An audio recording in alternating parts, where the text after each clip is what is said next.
Hey everybody, Frank Thomas here. It's been a little while since I put out a video, but I did want to put one out today talking about the whole idea of making money with software. I know it sounds a real cliche title, but I just can't think of a better way to say it. I get questions all the time about this topic, and today I want to investigate it a little bit, so stay tuned.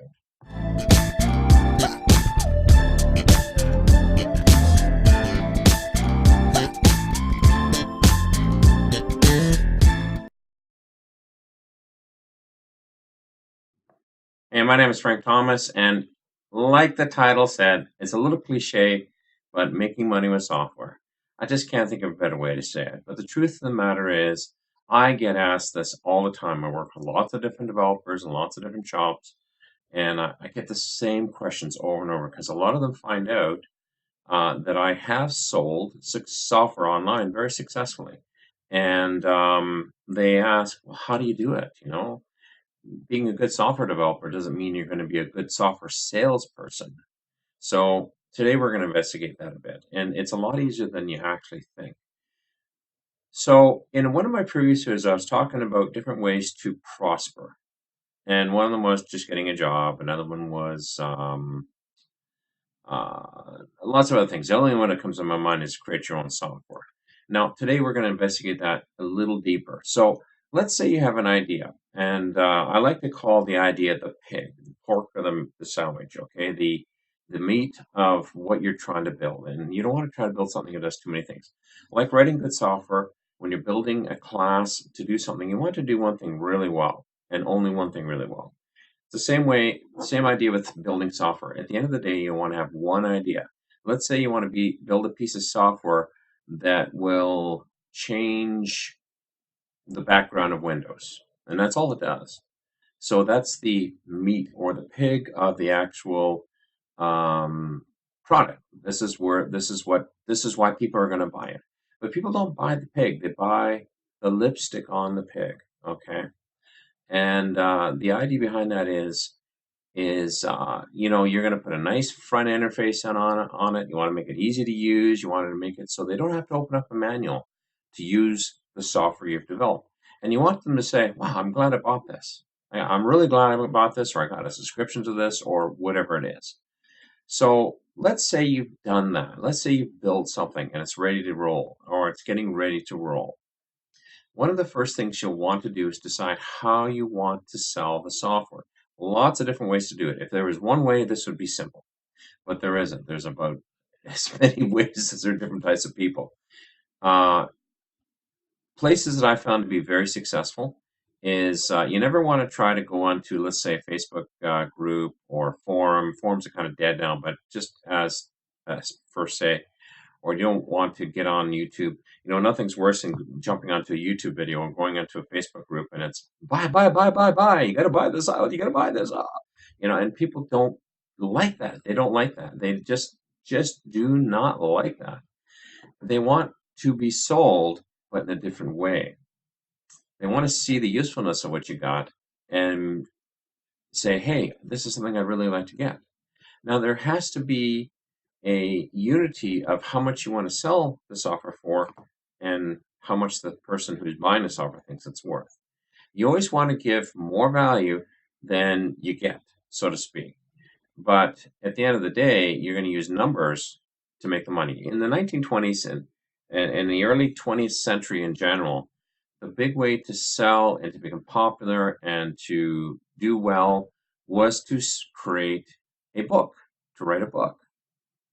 And because that was the primary form of communication was paper. Now it's the internet, so things have changed a little bit, but they haven't changed very much at all, to be honest with you. But you would want to write a book, Dress for Success, or how to, Dale Carnegie, make friends and influence people and stuff like that. All these different books that came out.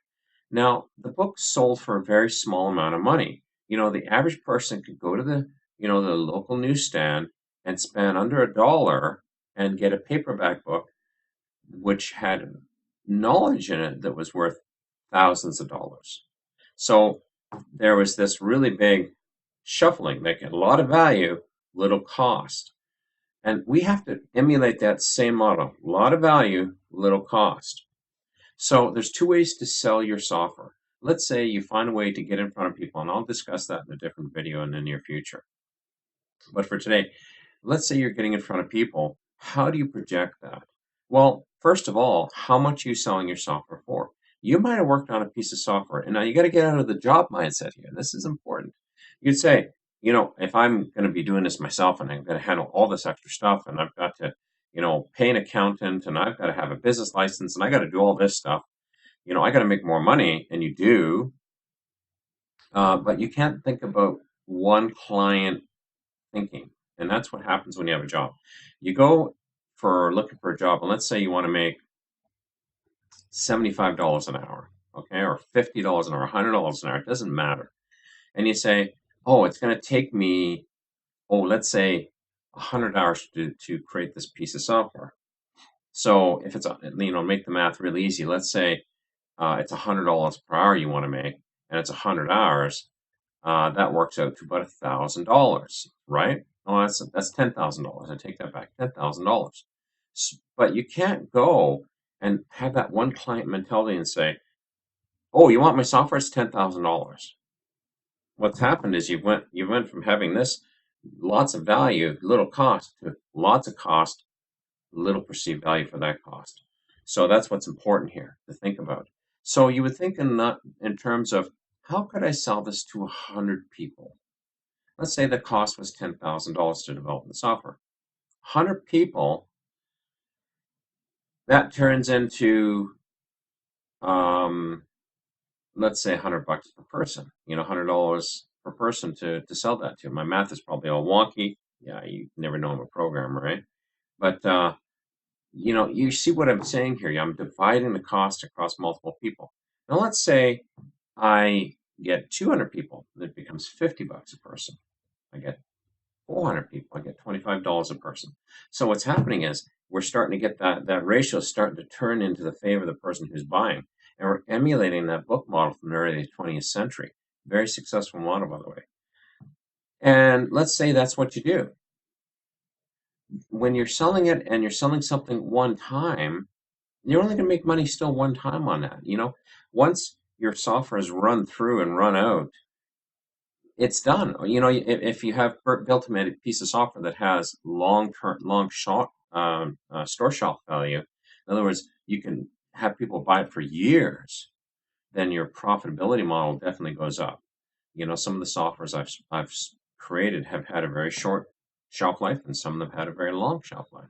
And I can sell the ones who have a very long shelf life for less money than the ones who have a short shelf life and still do very well. It's all really a numbers game. How many people you get buying your software? But that alludes to a different type of model. One thing you're probably seeing a lot now is people are discovering it's better to sell something on a subscription basis. Look at Microsoft, look at Adobe, look at just about any big vendor. They're selling the service. They're not selling the software anymore. Even though you might load a piece of software on your desktop, when the license expires at the end of the month, the service is no longer functional. At least that's the concept. Now we have to think like that too. How much would you think? Let's say you found a good pricing model. Let's say you decided that you could sell this software for $25, or let's say $100, $100.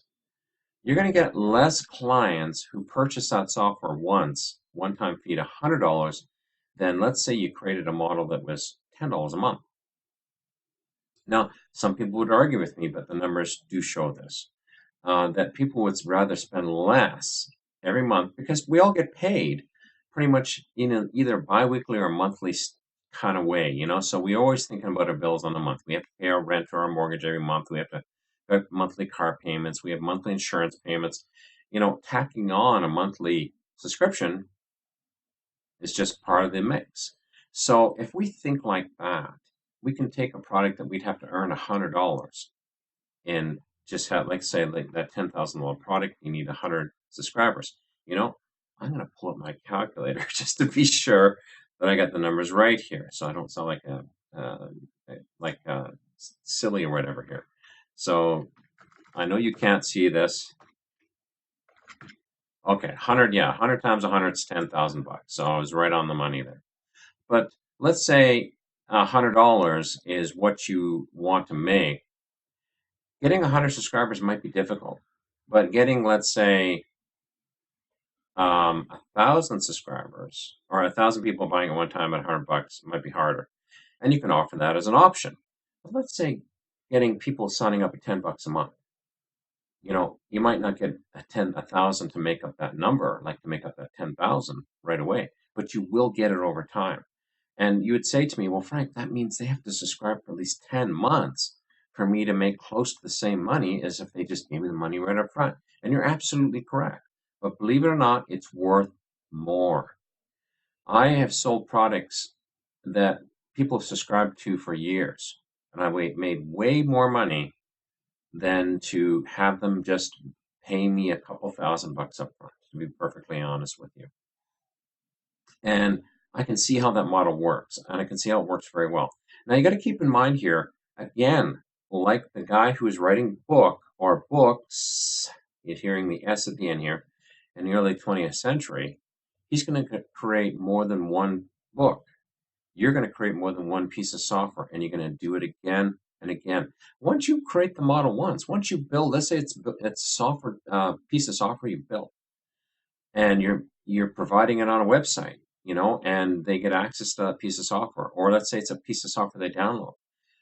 You will want to, in the long run, create it as a service model. It works better, I feel, because it's a lot harder to hack software if it's a monthly service model and it's a website you're accessing to get access to that information or that service. Much, much harder. Whereas on a desktop, people can crack software, before they have breakfast. It's crazy. So think of those things too. And yes, it does start to become complicated sounding, but it really isn't. The big thing here to keep in mind is sell the software, figure out a way to sell the software on a monthly basis at a much lower cost. Make it so you're going to get back what you would charge one time in under a year. So you would think long term. And it's good for them too, because it makes them realize, whoever's purchasing the software, because the big question is to anybody, like, are you going to go out and buy a new gadget? Let's say you go out and buy a brand new fancy digital watch, and they try to make 10,000 bucks off you, and you say, well, are you going to be around next week? Are you going to still provide updates? Are you going to make it better? Are you going to do all these things? And they're like, oh, well, no, we're just trying to sell these watches. No matter how cool it is, you ain't going to buy it. I promise you, you're not going to buy it. If you do, you're crazy. But let's say they say, we've just let this out into the open. It's $500, but we're looking to support this for the next at least the next 5 years. We want to develop upon it. And all of a sudden, in your mind, you're going, I can get 5 years of life out of this. And, they're going to develop it and work on it and make it better. And all of a sudden, that $500 starts sounding really inexpensive. Like all of a sudden, it's like $25 or like $100 a year or less than $10 a month to have this fancy new watch. So that's how we think, whether you know it or not. So keep that in mind. So how do I make money with software? Use these models. Get in front of people, talk to people about it. I'm going to show you how to do that in another video, how to get in front of people and illustrate what you're doing without sounding salesy. And look for a way that you can turn a product, let's say you need to make money up front quickly to help pay the developmental costs. Selling at one time is a reasonable thing to do. Proof of concept. Make sure that it works. Make sure you're going to actually be able to take this and turn it into a monthly model. And then migrate it into a monthly model. If it does well, turn it into a monthly model. I've done that. It works. And it allows you to it's easier just to create a quick Windows piece of software or Mac piece of software, whatever you want to do, than it is to possibly build it into a website with all the bits and pieces that are needed there. So the development time is a little longer, a little more work. So there's lots of trade-offs there, which are nice. So you could try to build it with the money up front and then go into the monthly further down the road. It does work.